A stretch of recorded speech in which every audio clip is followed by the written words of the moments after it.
evening. Welcome to Detroit in Black and White, our Friday night edition. Today we have on deck, on deck, Mr. Allan Lengel, Deadline Detroit, Washington Post. Good evening.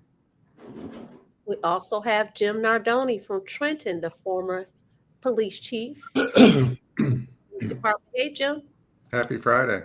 Happy Friday. And you have me, Vanessa Moss. Adolph is not joining us tonight, but he'll be here tomorrow. So listen, you guys know I say listen all the time. Listen, if you're watching Detroit in Black and White, this is what we want you to do. Y'all know y'all know what we want you to do. We want you to hit that like button.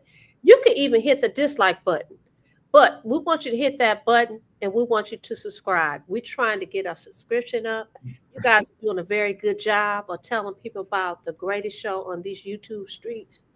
We're saying happy Friday to you guys that are joining us on Facebook.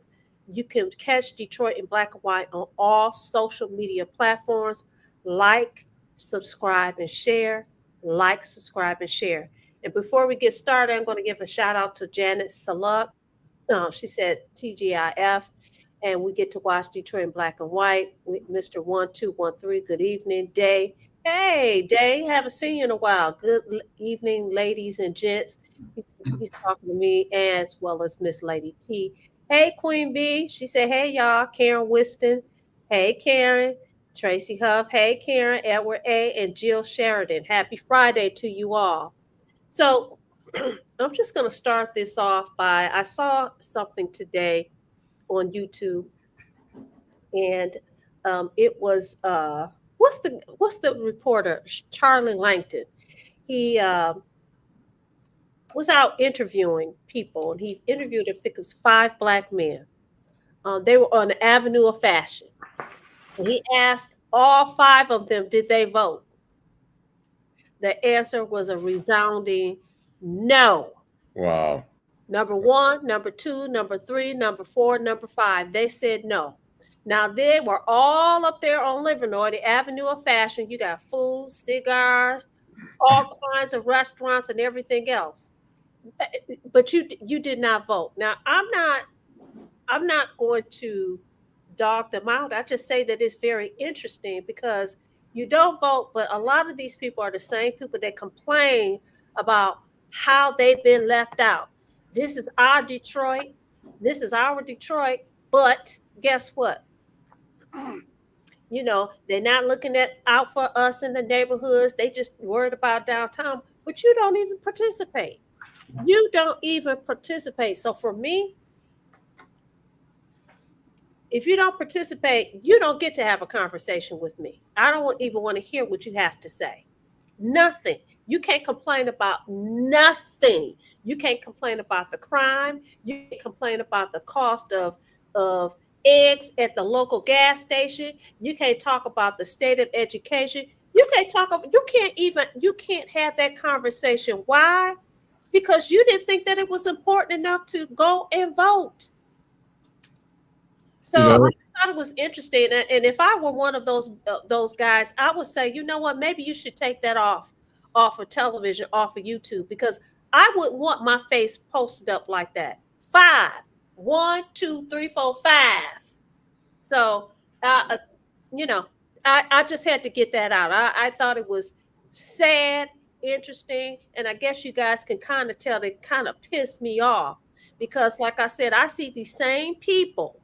I see these same kind of people every single day. Every single day. Okay, I digress. Go ahead. I'm glad you brought that up. I mean, it's important.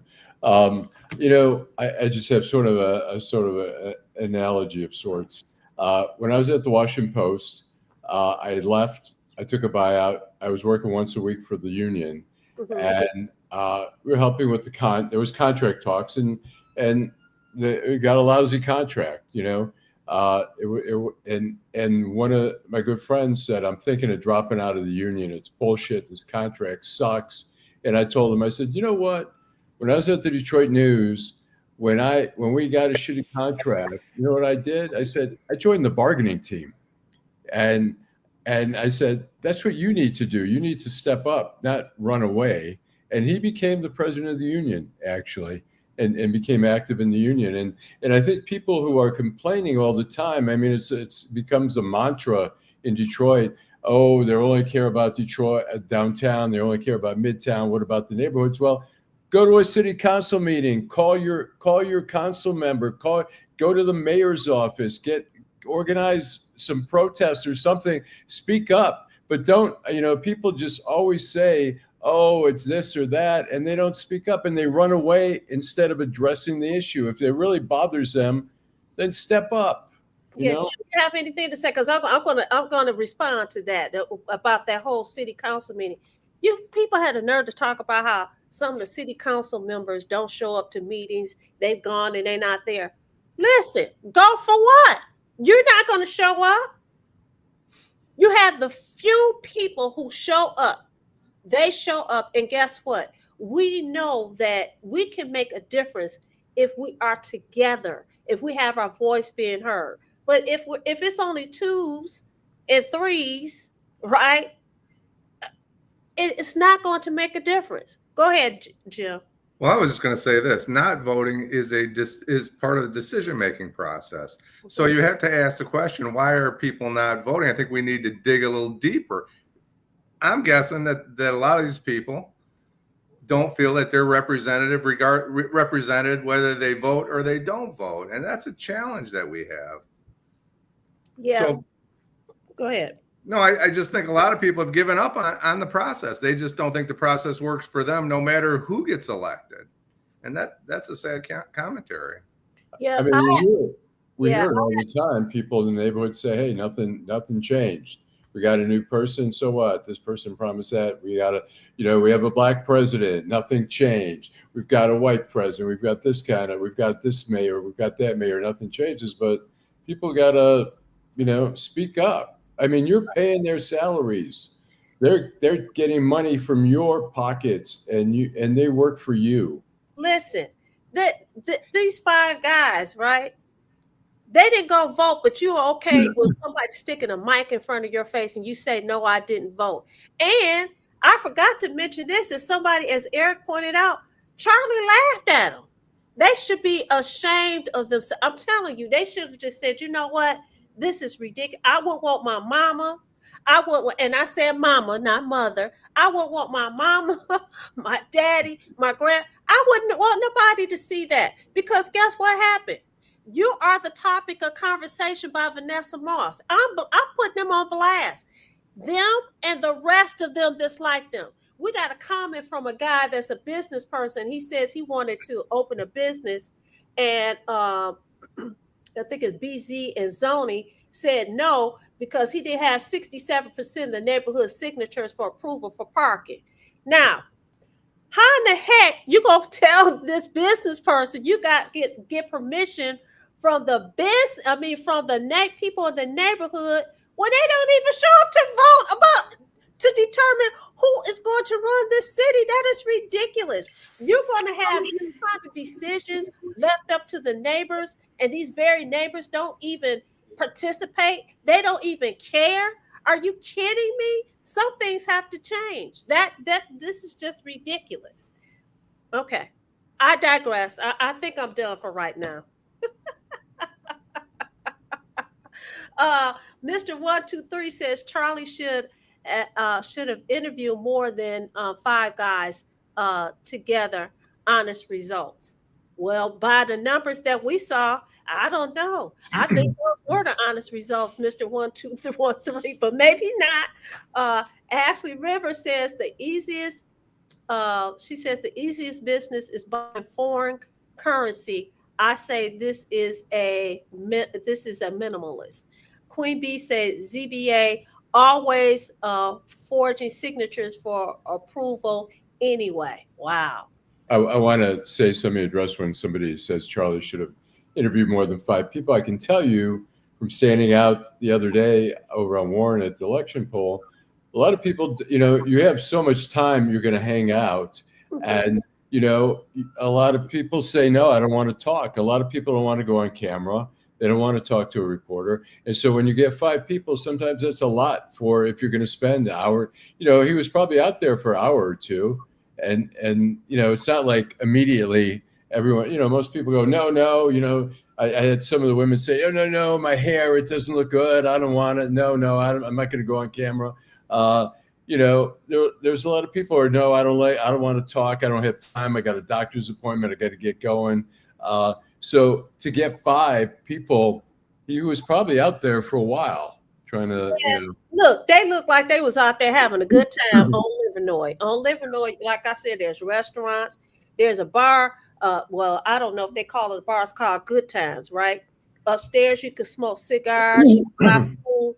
Outside, they have a tent. They out there dancing. Trust me, they did not. I want you to go and look at it. You may not be able to talk about it. You may not feel comfortable talking about it. Charlie didn't have a problem with sticking a mic in front of the citizens of the city of Detroit, these 5 guys. But trust me, they didn't look like they were busy or anything. They were all for the camera.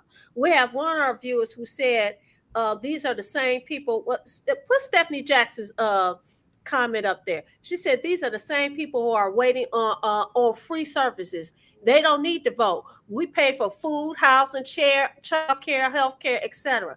She makes a very good point. When people see people like that, when people see and believe things like that, that's why you have so much pushback by other people saying, we don't want to look out for those people who, you know, may need, because they really don't need. Now, I don't know from, you know, looking at them what their need is or what it's not. But what I do know is it was 5 of them. Trust me, each one of them got friends, cousins, and everybody else that probably did the same thing. I can tell you this, in my household, I have one son that is living here in the city of Detroit. He comes by here every day. He knows I can't whip his tail because he's an adult, but he knows that I'm not. He would not be able to even walk in this door. And he doesn't live here for the most part if he did not exercise his right to vote. That is ridiculous. So he and I can have a conversation, but if you don't do that, can't have a conversation. I have a little video. I condensed it from my interview the other day. I asked people about Duggan at the polls what they thought, and here was 4 people. Mayor Duggan, this is his last term. Yes. He's running as an independent for governor. Do you think he's a good candidate, or do you think there are better ones out there? I do believe that he is a great candidate. I think he did amazing here in the city of Detroit with everything that has happened under his administration. No, I don't think he's a great candidate at all. Yeah, and because I think that he's too beholden to the billionaire class and not actually going to be fighting for working class Michiganders. He has my vote. Yeah, I think he's done an excellent job with the city of Detroit. So within my experience of voting, who we get in office is never who we voted for anyway. I'm sorry, I'm clapping for her because a lot of people have said that. A lot of people say the person that you vote for is not the person that actually shows up. You also had someone who said, it was one voter, she said that she doesn't think that Duggan is a good candidate because, you know, he's looking out for the billionaires, millionaires, or whatever. Then you have the other 2 who say, hey, I'm for Duggan. I think it's interesting, though. I think I saw an article, was it yesterday, day before yesterday? Was it Wall Street or somebody? You know, they were talking about Duggan and Wall Street Journal. Yeah, Wall Street Journal, that he's running as an independent. What is your opinion about that? I know we've kicked it around, but what is your, and I know, Allan, you are a reporter, so you have to be neutral. So I'm not asking, are you going to vote for him or anything like that? But what is your real opinion of Duggan making the move to become an independent? Yeah, well, I think he's an opportunist. I think he saw sort of the disenchantment with both parties in November. I mean, he announced it right after. So I think he saw like people don't really care for either candidate. They're not that attached to. And you see, like some people said, "Oh, the Detroiters, they're not going to go independent. They're not going to leave the party." I don't think that. I think a lot of people don't care. Look, Chief Craig, he's a Republican, and he could have had a shot at winning had he run a decent campaign. And I don't think people cared if he was a Republican or a Democrat, really. I think Duggan is. I mean, Metro Detroit. I think he's got. I don't want to say a lock, but he's going to do well. I think outstate is really his challenge, but he's raising money, and I think he's a very smart politician. And, so is Jocelyn Benson, and, John James. I don't see him as, he's got money behind him. The DeVosses are behind him. I think he'll be the nominee for the Republican Party. I don't think I don't know. I don't see him as a great candidate, but, the question becomes, there's articles saying the Trump supporters, Democrats and Trump supporters are voting for Duggan. I think those Republicans are not MAGA. They're sort of more mainstream Republicans, a little bit more centrist. I wouldn't rule him out. Look, it's a long race. He's out there already. He's out in Grand Rapids. He's going up north. He's raising money. He's out in the burbs raising big money. And, I know one fundraising in a lunch, he made $80,000 he raised. He's connected, and he is connected with the billionaires. But you know what? There were a lot of candidates who, including Mary Sheffield, who said, "Oh, I'm not beholden to she's getting money from Dan Gilbert." Letitia Johnson, she said, "Oh, I'm not, against the billionaires and all that." She's getting money from Dan Gilbert. So, I think Duggan's, I think he's a viable candidate. I think he's a shrewd politician. He's a strategic, shrewd politician. So, Jim, what's your opinion? Well, here's what I had a conversation with an elected official in Wayne County yesterday. I don't want to give him up. It's a man last evening. And it seems that quite a few electeds in Wayne County from all different areas, we're not just talking about Detroit, or are breaking for Mike Duggan. And I think you're going to learn a lot more about it in the next few weeks. I don't want to give up the details, but it sure sounds like there's people that you would think would be supporting Jocelyn Benson, people that you think may be supporting, I guess it's still open, but probably John James, are breaking towards Mike Duggan, which is kind of surprising to me. Okay, we're gonna take hold on. We're gonna go to a commercial, and then you can come back, Allan. Nearly 30,000 vacant lots all over the city of Detroit are for sale right now. That's right, nearly 30,000 vacant lots are available now, starting at just $100. The lot next to your house or the lot down the street. Make it yours today in just a few simple clicks. Find out if it is available by visiting buildingdetroit.org. At the Detroit Land Bank Authority, side lots are just $100 and neighborhood lots sell for $250. You can apply and pay online today by visiting buildingdetroit.org. And if you don't see the lot you're looking for, call our offices. Our phone number is 313-974-6869. Again, that is 313-974-6869. Okay, Detroit Land Bank. Listen. If y'all watching Detroit in black and white, we're gonna make sure that we address your comments. But listen, we get sponsors the more you like and share and subscribe. Okay, so hit that like button, subscribe and share. Okay, we'll go back to you, Allan.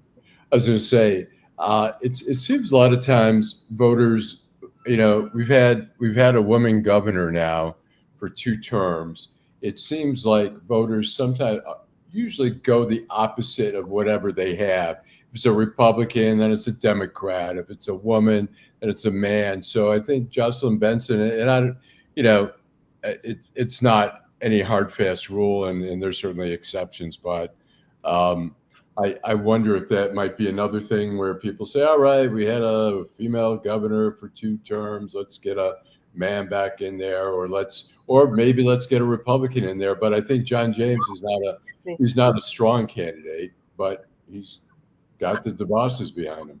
So I'm going to go to the comments, but I will say this.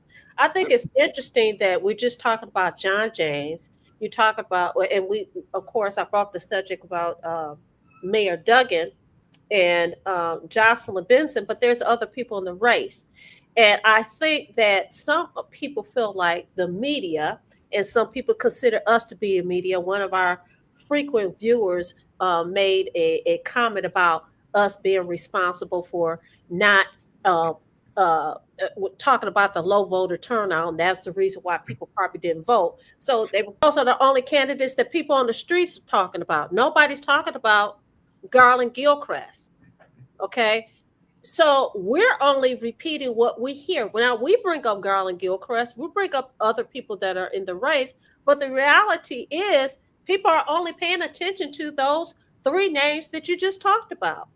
And I would put it this way. I know you're going to go to comments, but the Democrats will be heard from before this election's over. That's my take. So whether it's Jocelyn Benson or Garland Gilchrist, whoever it may be, the sheriff up in wherever he's, Chris, I can't think of his name.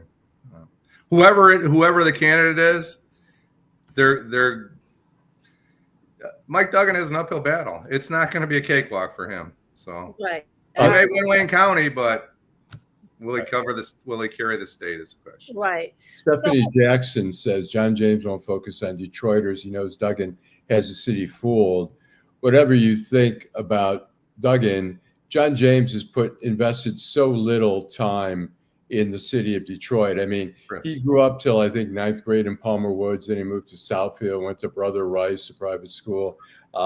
He had in one of his races, he had a billboard 8 in Woodward saying, Detroit raised John James, but he's so, I mean, and his support is so low in the city, but he's committed so little. I don't know that I've ever seen him even campaigning in the city. Well, I'm a stir the pot. I don't know how much a Detroit vote is going to matter since people don't go out and vote. So, I mean, his visibility, his notoriety, or anybody's notoriety in the city of Detroit, by looking at the numbers that we looked at the other night, and we could even talk about when Duggan ran. He won Detroit overwhelmingly as the mayor, but look at the numbers. People didn't show up. So, I mean, to me, that's nothing to brag about. Now, if you want to brag about, if he wants to brag about, look at, downtown Detroit and look at the things that we've done. You talk about the match, the city match program and all of that. Okay, that's cool, but you can talk about those things when you got a blank checkbook. Okay, I think it's interesting. I think that informed voters need to look at it. And he should expect this. You're going to get the flowers, but you're going to get the thorns too. I think it's interesting that when he had his last State of the City address, he talked about how he left the city and this, basically, and I'm paraphrasing, but the money that the city has, the city should be good for the next 5 years. That means that he had 2 more years before he, ascends to governorship, if that happens. But isn't that interesting? Because that'll be right around the time that the bottom is going to fall off for the incoming mayor. That's how I took it. The incoming mayor is going to have a whole lot to deal with. And by year 4, guess what? The bottom's going to fall out. But everybody is talking about a popularity contest. Listen, popularity does matter. But guess what? Substance should matter overwhelmingly. So I'll say, on it. Go ahead, Allan. I think whatever pros and cons you think about Duggan, I'll say his strength is managing. He's a good manager. Whether he's missed out and whatever. I mean, there have been.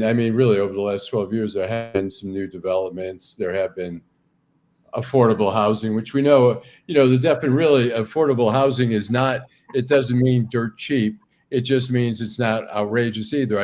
It might mean $1,200 a month instead of $4,000, which some of the apartments on the river are now going for with the new, Gary Torgo's development. Have you said you live right near there? Yes, and you want me to talk about that? Yeah, sure. Okay, so I'm gonna talk about that for a minute. Yep. Listen, I said that he's gonna get the flowers, he's gonna get the roses, but you also get the thorns too.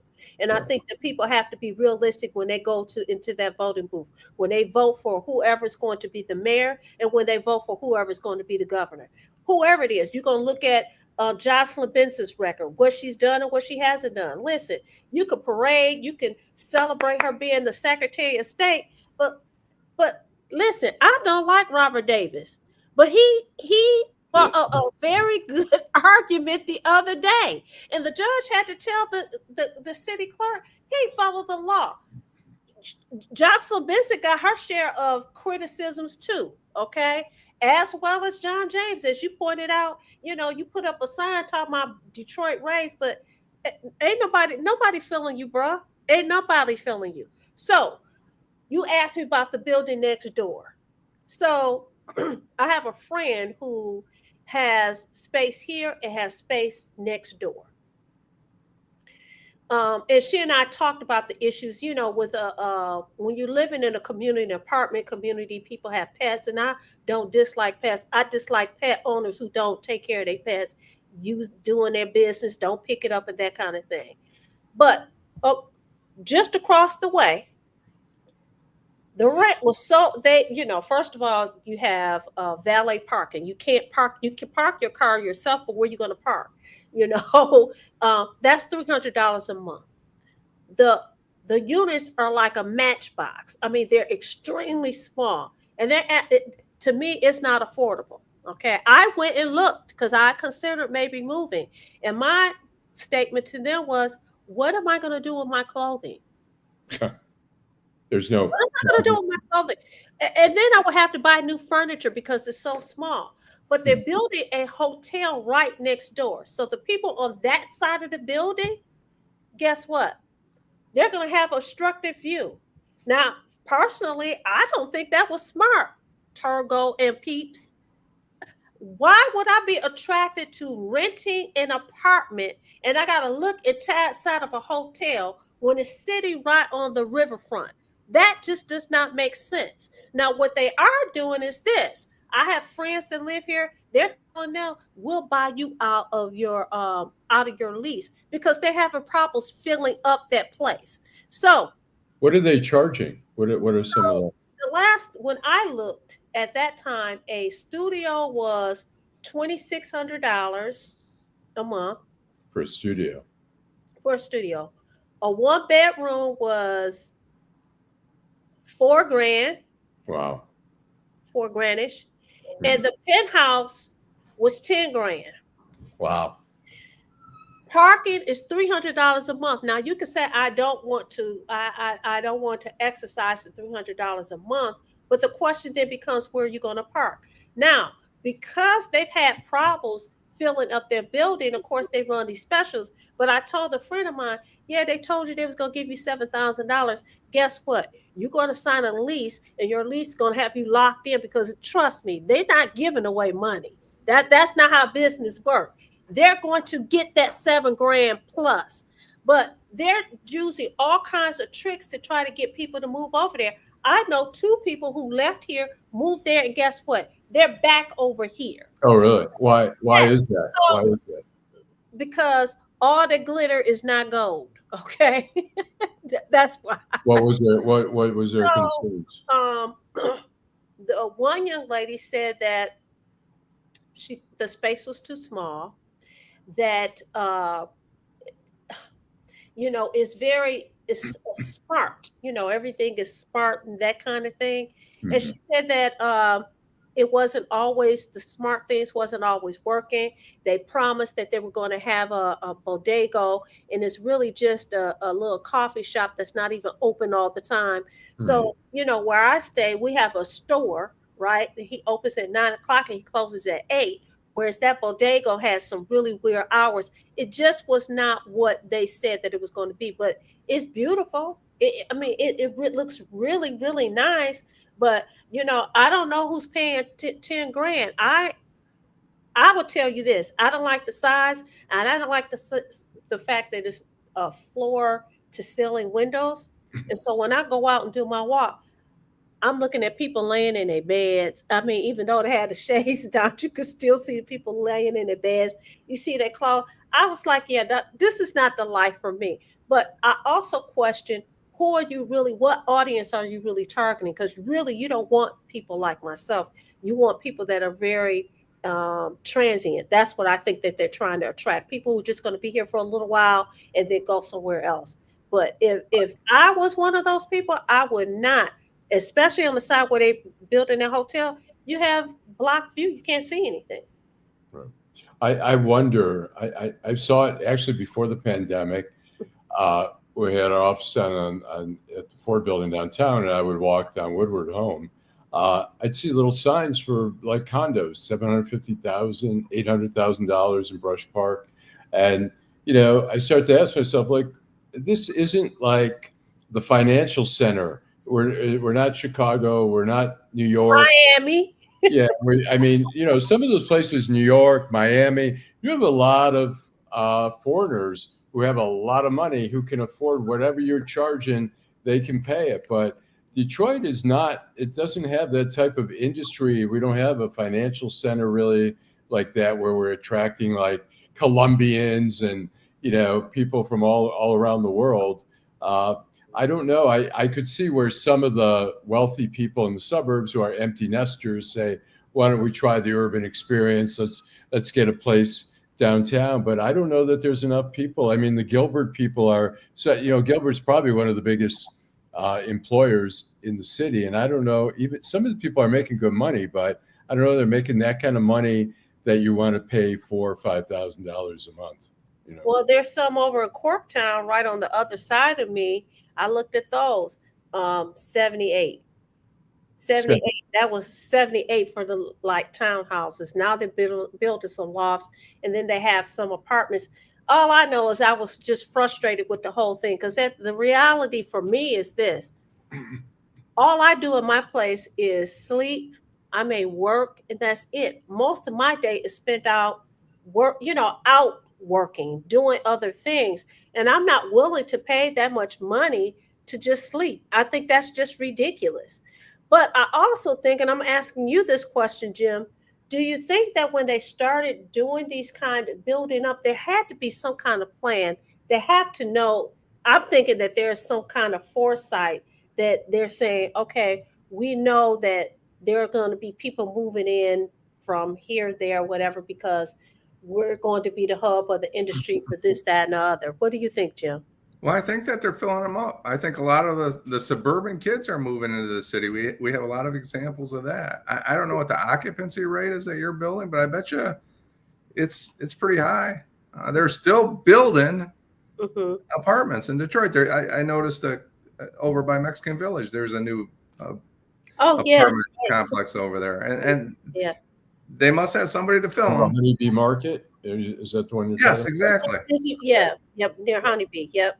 So they obviously have a plan. I guess they expect Detroit to. They must do study. You assume they're doing studies and trying to figure out who's moving in. But I still I'm skeptical. But they are smarter than me, and that's why they're the billionaires and the wealthy millionaires, and we're not. That's the business here. I think Stephanie's right on. I think it's mostly suburban people. And there's a lot of kids, and maybe, like Allan said, empty nesters, or a convenient location.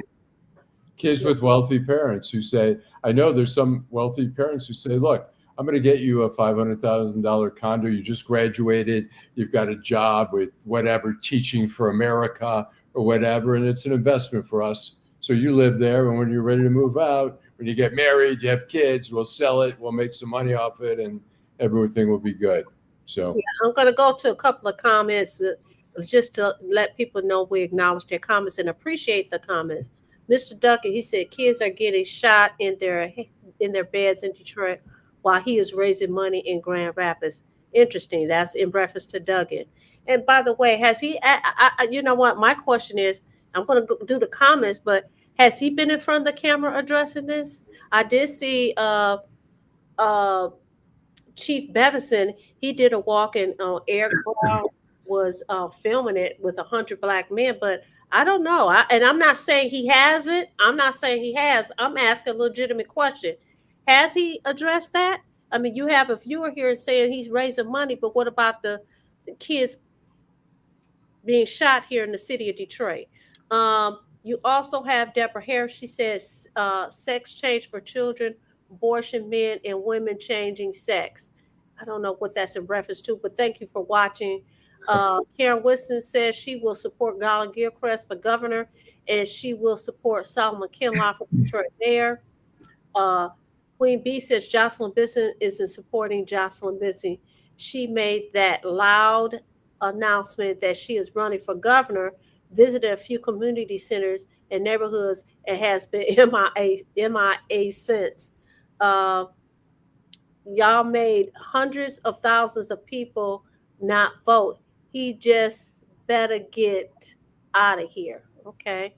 And that's an interesting point. Queen Bee's talking about Mike Duggan, the current mayor. So Mike Duggan's running for governor. I'm not saying he's done with Detroit. I'm not saying he's not doing his job, but his focus is becoming somewhere else.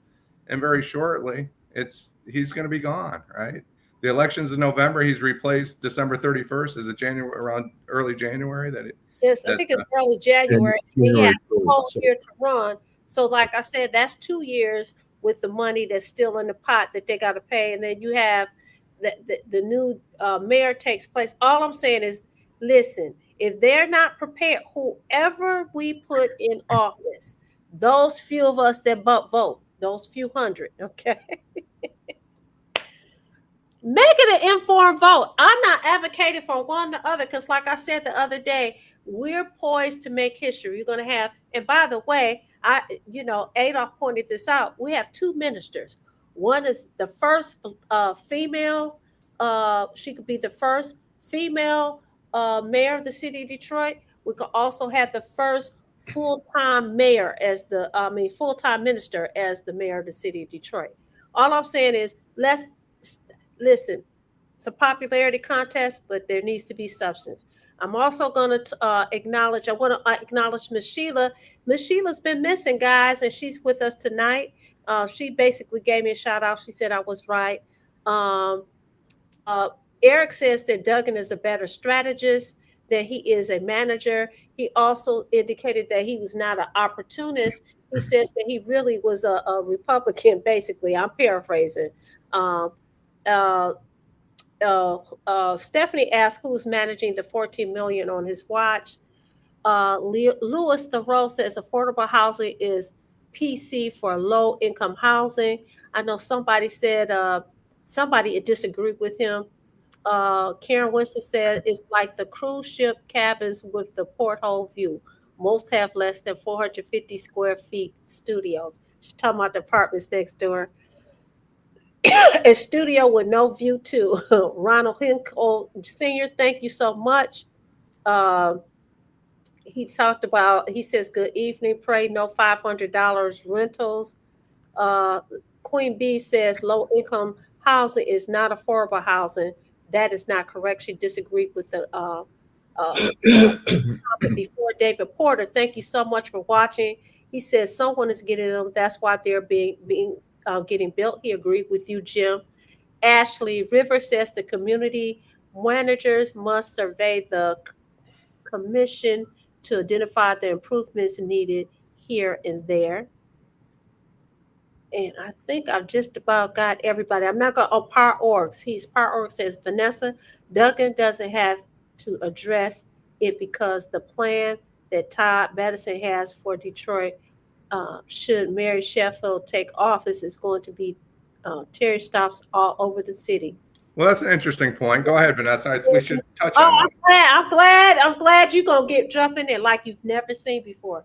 That's very interesting. Very interesting. Go ahead, Jim. So I'm just going to ask this question, right? And we talked about it as far as what we're willing to accept as far as the border or policing or whatever, what you allow persist, right?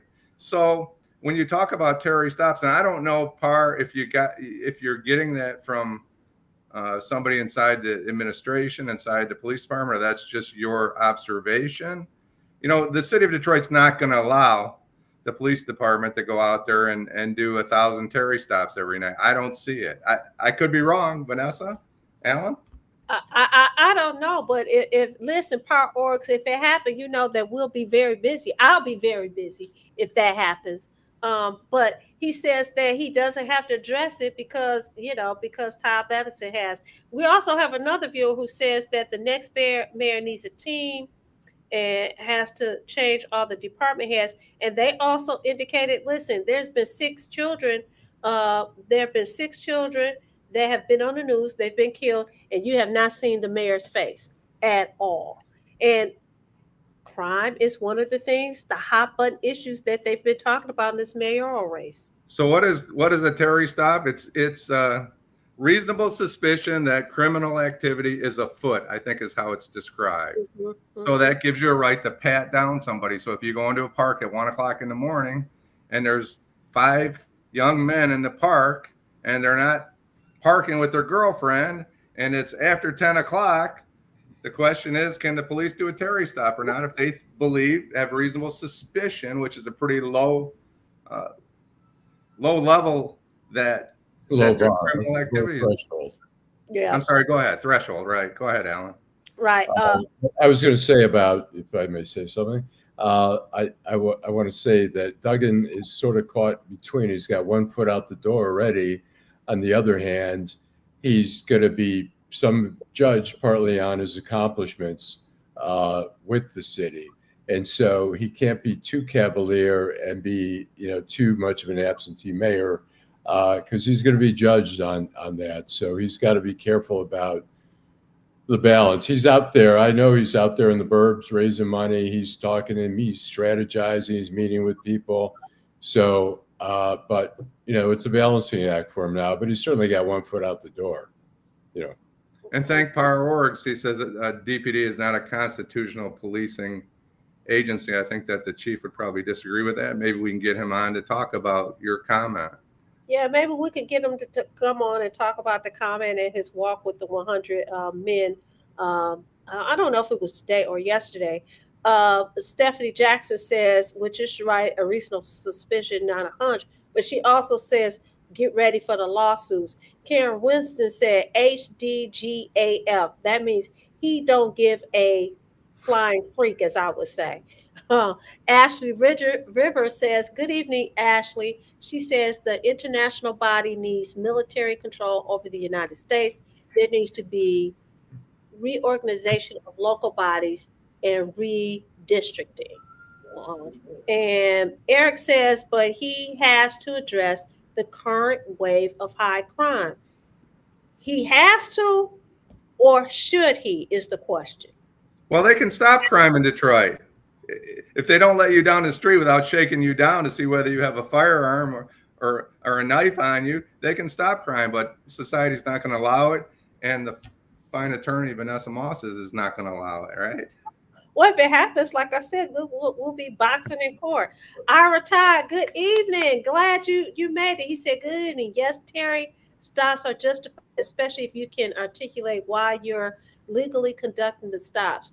DPD is very considerate of everyone's legal rights. Police are here to serve. Thanks, Ira. And we know if Ira says it, I believe Ira, it. whatever you say, Ira. That's what I say. Whatever you say, Ira. I always tell people, and I mean this from the bottom of my heart, when I have seen,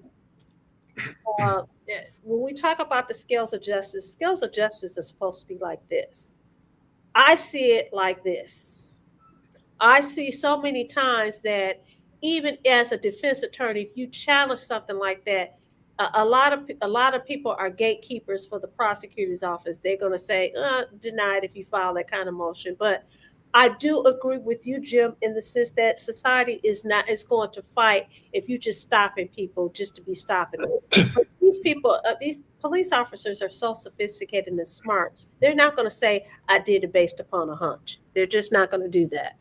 Okay. Now I'm worried because when I say something, I hope that I'm right, because if Iris sees it and I'm wrong, I'm really going to be concerned. So, Right. because Go ahead. he's the master. So Right. Par Arc says Eric Bettison has addressed it and it's called Bringing in the Feds. Oh, yeah. Did y'all see that video with him talking about the gang? We see the gang members. Did you guys see that? Did you see that, I Alan? did not.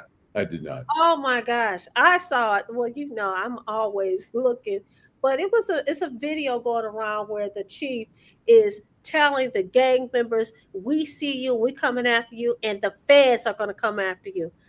I'm like, ah, oh, I don't know if that threat or that that video was going to go far with them. I just thought it was interesting, and I like Todd Bettison, but that one I thought that was a crazy look. And of course, people are making jokes about it. But Yeah, he said that the federal officers are going to come in and enforce laws in Detroit. Or was he joking? What I mean, he was serious. He was talking about we see what you guys are doing. He said something about gangs. I mean, I just caught how they do a clip. And he talked about these gang members, and we see the crimes that you're committing, and the feds see it, and they're going to come after you. So I guess Detroit. yeah, I'd have to see that whole Yeah, conversation. I thought it was interesting. Somebody posted, and I'm going to say, and I'm not going to name who it is, but it was a former police officer, DPD, who's really been very critical of Chief Bettison, but I think he might have posted it on his page. I'm not sure. Um, Part Org says, Vanessa, as we've said, you should expect stop and frisk to run roughshod on the rights of Detroiters. He's sticking with that under Bettison. Okay. Ms. Sheila said, is law being practiced in the courtroom or is it relationships and money dance? Okay, Alan, what you have to say? I mean, as far as, being the point person, I don't know, it's always nice to have the mayor come out, but you want the police chief. But even, Bettison is sometimes being deferential to the deputy chiefs and the commanders and stuff like that. But I don't know that the chief has to be out there and everything, but I think at minimum, we want to see the chief out there a lot. We'd like to see the mayor come out also when we're having a string of children who are being shot and killed and wounded. That's sort of, where even society, I mean, we become so tolerant of shootings, but we try to become at least intolerant of children being shot. And I fear sometimes we're even getting so numb to that where there's not enough outrage over that. Yeah, well, we're going to cut to commercial, then we're going to come back and we're going to try to wrap it up. We're going to shoot to commercial. Homeownership opportunities are rising in the city of Detroit, and there's a house out there that's right for you and your family. You don't even have to worry about credit or getting a loan. You can win a house for as little as $1,000 and pay for the renovation cost as you go. It all starts at buildingdetroit.org and the Detroit Land Bank Authority. Our auction and Own It Now programs offer a variety of houses and neighborhoods all over the city of Detroit. These homes are in desperate need of repair and new ownership. You can begin by going to our interactive map and detailed property listings to find the right fit for you. It won't be easy, and renovation costs are not cheap, but our compliance team is there every step of the way.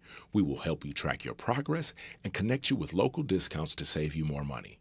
We have already sold more than 15,000 homes in the city of Detroit, and our inventory is shrinking fast, so you don't want to miss out on this wonderful opportunity. Start your home buying journey today by visiting buildingdetroit.org. Homeowners. We're back, Detroit and Black and White. I'm going to read a couple of comments. Stephanie Please. Jackson says, why will we trust the police when they can admit to violating the law? They arrest others for violation. This unfettered authority will, with the help of Kim Worthy. Ira Todd agrees with you, Allan. He says that he thinks that Todd was really trying to say that there are gang enhancement laws. Todd Bettison is emotional about this, but he's letting the gangs know that they are taking the gloves off.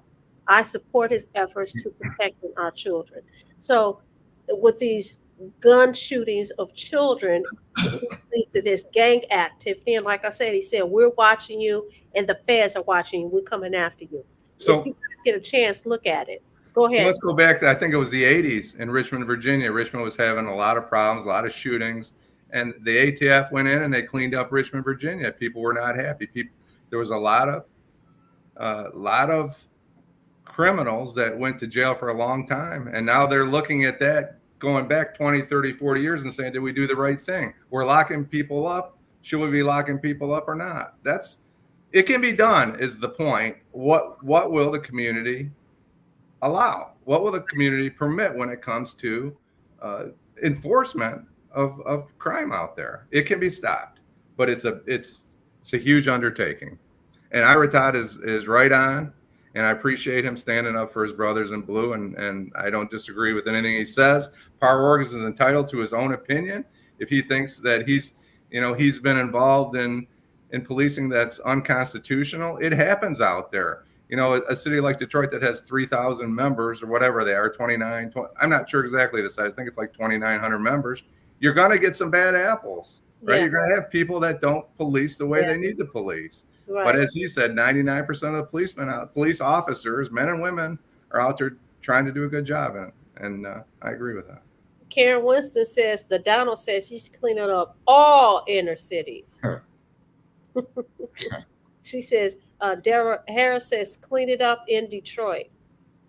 I think, it's interesting how they're focusing on immigrants and saying we're cleaning up crime and targeting and blaming immigrants, where I don't see a lot of focus in the cities by this administration. I do see a lot of, blaming a lot of immigrants for a lot of our crime, but, Speaking of which, I was at the salon today, and no, I was talking to a friend of mine today when I was leaving the salon, and she talked about how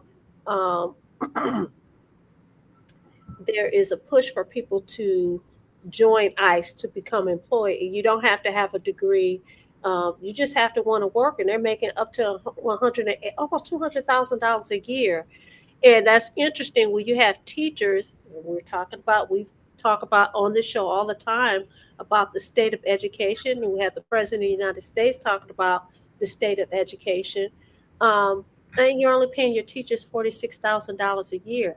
I find that quite interesting, and I find it appalling. I find it offensive. So, to Allan's point, you focusing on that, but we have all these other things that's going on here. Great comments tonight. Whether you agree with something or don't agree with it, you're entitled. Your opinion comes from your experience, and we appreciate that. Yep. Do you have anything else to say, a Allan? very diplomatic way of saying it, Jim. Right. Instead of you're full of shit, your Right. opinions suck. I appreciate you. I like the diplomacy. Mhm. Not that there are some good comments, obviously. Yeah, there are some really good comments, and we appreciate those that are watch the show, those that participate and make their comments. We don't always agree with each other. You guys have seen us have really heated conversations with one another, but that's what this show is all about. It's about Detroit in black and white. Today I'm the black, they're the whites. I hadn't noticed that, but Well, thanks for reminding us. Oh, that was a joke. Y'all didn't like it. That's okay. No. I was just joking. We all brothers and sisters. Just kidding. Right. all good. Kidding. It's all good. Yeah. So, now we've got a mayoral race, so we'll see what's going to happen. We've got Kinloch, and the question is, Mary got a big percentage. The question is, are some people going to defect and rethink if it's between her and Kinloch, and then Kinloch's got to get all. If Mary keeps all that she has, he's got to get Craig's votes and Todd Perkins votes and Durhal's votes and stuff like that. He's got an uphill climb. I mean, she's got a machine going there.